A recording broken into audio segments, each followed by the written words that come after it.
Peace and love, fam. I hope that you are doing well. I hope today finds you in good spirits. Today I'm going to share a story time with you all, and I hope that you can really be patient with me because this is new territory for me. I'm new to these social media streets. I haven't had my channel long, and I'm a very private person, so being vulnerable about some of the darkest times in my life fills me with anxiety, and I'm uncomfortable. However, I am aware that if I'm on my assignment to help people heal through relating, through hearing someone else's story during the darkest times, not just the healing, not just getting over the trauma, but you need to hear the difficult parts as well, so that I can humanize myself and really show you that you're not alone.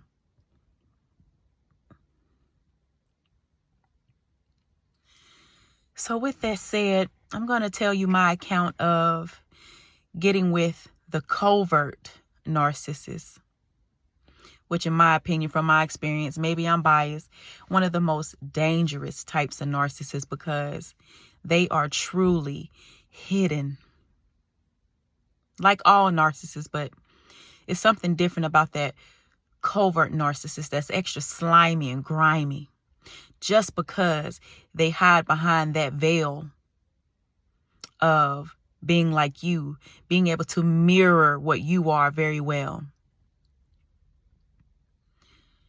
So part of what made me a perfect target was the fact that I had just gotten out of an extremely violent situation that I had been in for years. I was with my quote unquote high school sweetheart, and my high school years were some of the most devastating, trying, difficult years of my life. And it didn't stop there. So I had found an opportunity to escape from the violent abuser when he had gotten locked up. He was out in them streets, selling drugs, doing whatever, just really out in the streets, and someone that was completely opposite of what I knew in my heart to be, but somehow I still got involved. I was doing things that I thought I would never do, experimenting with drugs that I never thought I was experimenting with.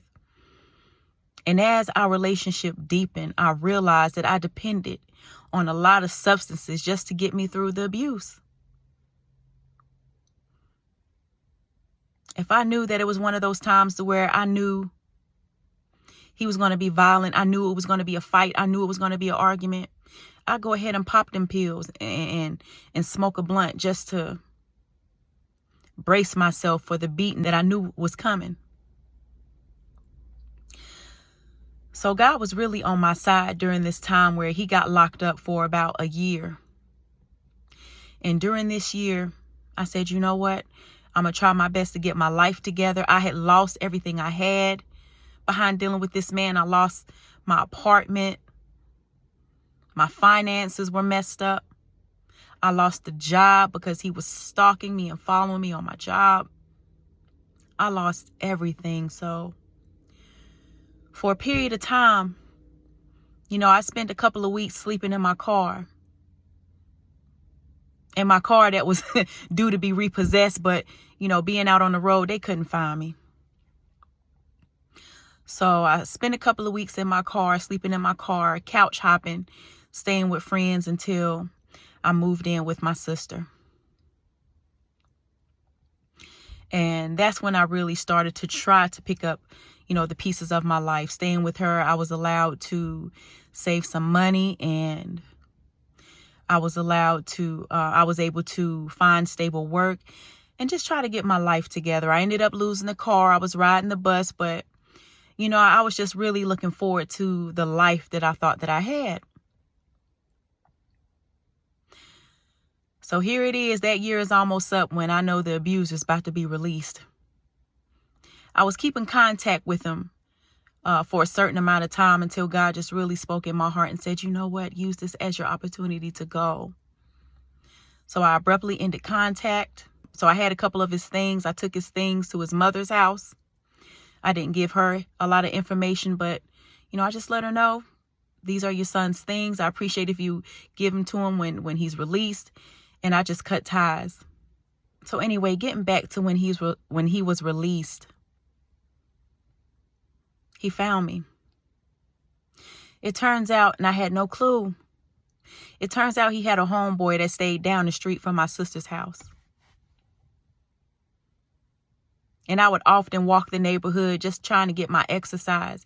And he let him know, hey, I saw your girl. Does she still stay at such and such? And I was like, oh my God.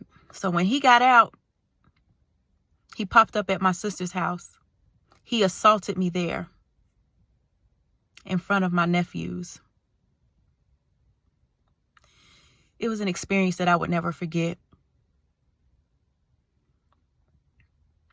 Seeing my nephew's eyes, looking at me, looking confused, seeing me being hit, seeing furniture knocked down. That's an image that I cannot get out of my mind, along with other thoughts that I can't get out my mind till this day. So after that incident, he stalked me for about a good 2 years before, I guess, he just got occupied with something else and just realized that I wasn't coming back. But he stalked me, popped up at certain places, intimidated me for about 2 years after he got out.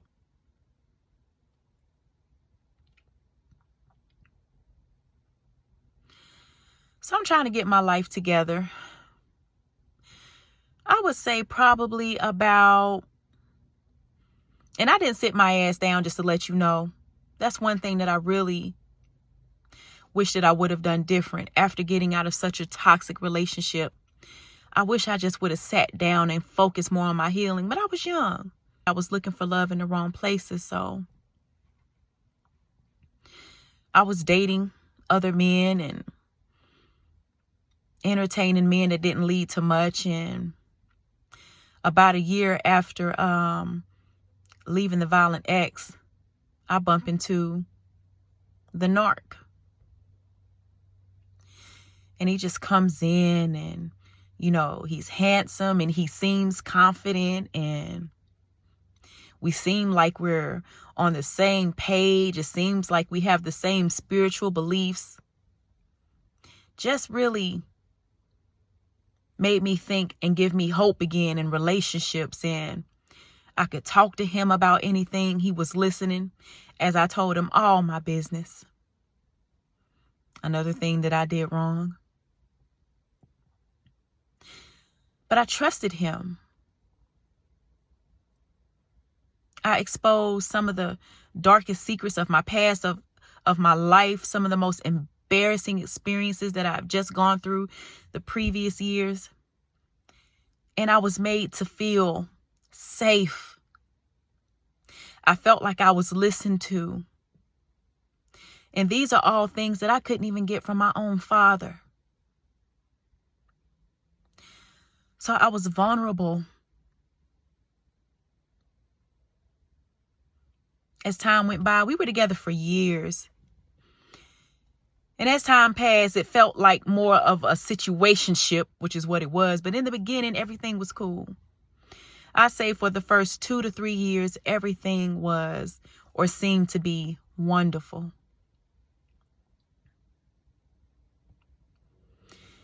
The thing about the covert narcissist that made it easier for him to just sink his teeth into me was that he was never verbally abusive. He was never physically abusive. He never raised his voice at me. So I thought it was safe. But as time went on, it was the ways that he would abuse me that it took me years. I'm talking about years after the 3 years of the love bombing and happy stage. We were together for some time.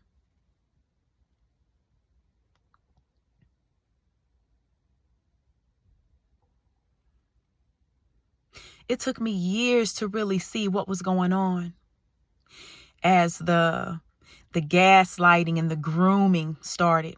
See, he already knew my past. He already knew that I didn't have high self-esteem. He already knew that he could probably intrude on my boundaries if I allowed someone to abuse me. He already knew that I came from a traumatic childhood. He already knew that I had experienced sexual assault before I was even a teenager. He knew all of these things about me. And it wouldn't be until maybe 5 years later into the relationship that everything that I confided in him with, he used against me. Another red flag that I would also like to mention is the fact that he was considerably older than me, 10 plus years older than me. And even though my physical eyes may have been asleep, my third eye, my spiritual eye, was always open, even when the physical and the spiritual mind couldn't meet together to make sense. It was things that I was able to put together in hindsight of just how much I was groomed. And I'm sorry if I'm all over the place. This is very difficult and this is very emotional for me. But as I recall these experiences, it's just I'm being flooded with all these thoughts, all these red flags of, well, why couldn't you find someone your age? You know? Why wouldn't you deal with a woman of your age? And I'm not saying that, age gaps cannot work. Some of them can, but I really do believe that when there's a 10-year or more, 10, 15, 20-year gap in age, it becomes predatory. And I was already someone who was sexualized at a young age, and I didn't see the signs. I thought, I was pulling me a grown man. I was pulling me a man who knew how to treat someone and had some sense. Not true. He was a boy. He would gaslight me, manipulate me. It went from me being able to depend on him to listen to, for him disappearing for weeks, months at a time. Bringing up my past about what I used to do and who I am and how. I'm the traumatized one. Now I'm the one that's the abuser. He would tell me that all the time. You're the abused that turned abuser. Playing on my emotions and my insecurities.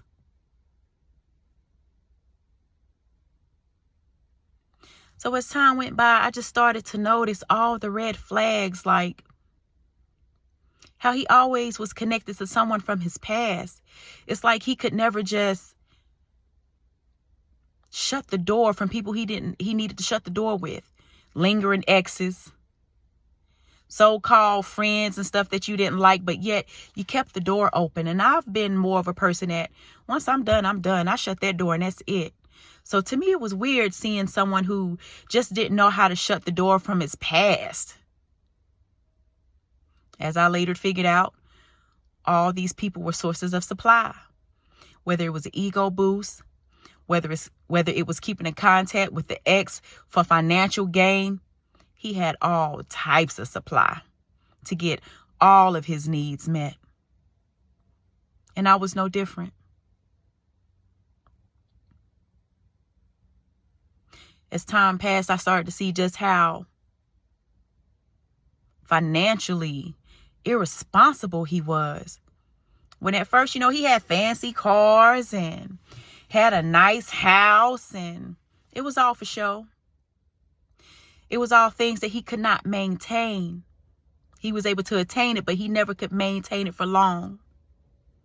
So as I began to watch him, I'm like, you're moving strange with your money. This is someone who can provide for me and protect me. You don't even know how to move with your own money.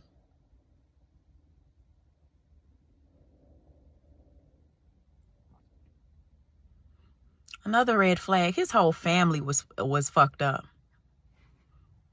His mother is a narcissist. All of his family members had a weird relationship with each other. And anytime that I was around any of them, I could never see a true love or true bond, true affection and true support like I could with certain members of my family. My family's not perfect, but for my family who are really close, we really love each other and support each other. And through our indifferences, through our trauma, we love each other. And that was just something that I didn't see at all with his family. Another red flag. Knowing what a man's upbringing is like.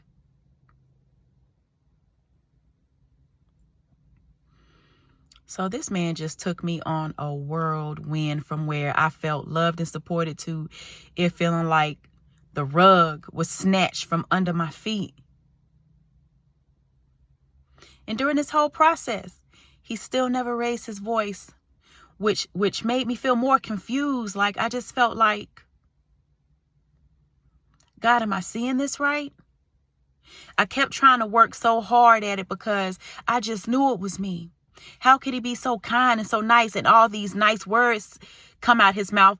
But yet I still feel like I have the same emotions that I felt when I was with the physical abuser.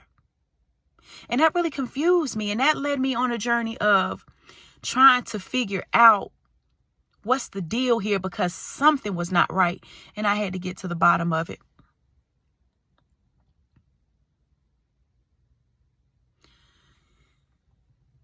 So I really do feel a need to maybe go into this later on another video. However, this is all I can really muster at this time, because we spent so many years together and it was just such a whirlwind and such a cycle of vicious tactics, manipulation, gaslighting, baiting, and switching that took place to where I'm having a difficult time forming my thoughts, because I don't think I've ever really shared this in detail out loud like this. So thank you for listening, family. More is to come, but I did need to get that off my chest. I love you. Take care, and I'll talk to you soon.